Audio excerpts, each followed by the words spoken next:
નમસ્કાર દર્શક મિત્રો, આપ જોઈ રહ્યા છો ન્યૂઝ 7 ઇન્ડિયા। ગત તારીખ 5મી મે 2025ના રોજ ગોંડલ તાલુકાના રીબડા ગામની રહીશ અમિતભાઈ દામજીભાઈ ખૂંટ નામના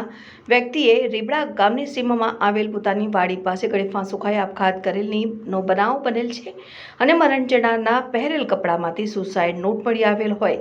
જેમાં રીબડા ગામના અનિરુદ્ધસિંહ જાડેજા તથા તેમના પુત્ર રાજદેવસિંહ જાડેજાને પૂજા રાજગોર અને એક સગીરા સહિત 4 વિરુદ્ધ આક્ષેપ કરતી સુસાઇડ નોટ મળી આવતા હોય, જે અનુસંધાને મરણ જનારના ભાઈ મનીષભાઈ દામજીભાઈ ખૂંટ નામે ગોંડલ તાલુકા પોલીસ સ્ટેશન ખાતે ફરિયાદ કરતા ગોંડલ તાલુકા પોલીસ સ્ટેશનમાં ગુનો રજીસ્ટર કરવામાં આવેલ અને આગળની કાયદેસરની કાર્યવાહી હાથ ધરાઈ।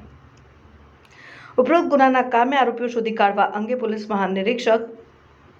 અશોકકુમાર યાદવ સાહેબ તથા રાજકોટ ગ્રામ્ય પોલીસ અધિક્ષક શ્રી હિંગકરણસિંહ સાહેબ તથા મદદનીશ પોલીસ અધિક્ષક શ્રી સિમરન ભારદ્વાજ સાહેબ ઇન્ચાર્જ એસડીપીઓ શ્રી ગોંડલ વિભાગનાઓની સૂચના અન્વયે police inspector Shri B V Odetara LCB Rajkot ગ્રામ્ય તથા police inspector Shri A C Damor તથા પોલીસ ઇન્સ્પેક્ટર એડી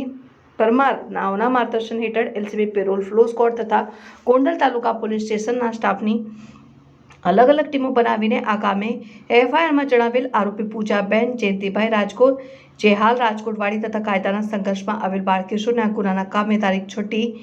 મે 2025ના રોજ અટક અને ડિટેન કરવામાં આવેલ। ઉપરોક્ત બંનેની ઊંડાણપૂર્વક સતત યુક્તિ પ્રયુક્તથી કરતા પૂછપરછ કરતા પૂજા રાજગોર નામે જણાવેલ કે વ્યક્તિ પોતાની પાસે આવી જણાવેલ કે તમારે અમિત ખૂંટ રહેઠાણ રીબડા નામની વ્યક્તિ સાથે સોશિયલ મીડિયાના માધ્યમથી મિત્રતા પ્રેમ સંબંધ કેળવીને તેની સાથે શરીર સંબંધ બાંધીને ખોટી બળાત્કારની ફરિયાદ કરવાની છે। અમોએ જણાવેલ કે આ બદલામાં તમારી લાઈફ બની જશે અને સારામાં સારી જોબ પણ મળી જશે અને બંને પૈસાની જરૂર હોય, જેથી આ કામ કરવા માટે તૈયાર થયેલને વધુમાં જણાવેલ કે ફરિયાદના સમયે મારી વકીલો એક સંજય પંડિત અને દિનેશ પાતર, જેઓએ તમામ વિગત ખબર છે, જેની તેઓ શરૂઆતથી અંત સુધી તમારી સાથે રહેશે અને તેઓ જે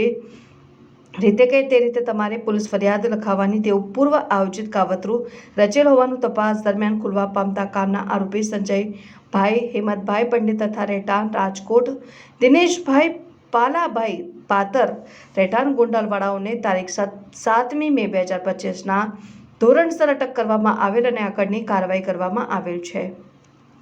bureau chief Parmar Bhagirathsinh, news 7 India.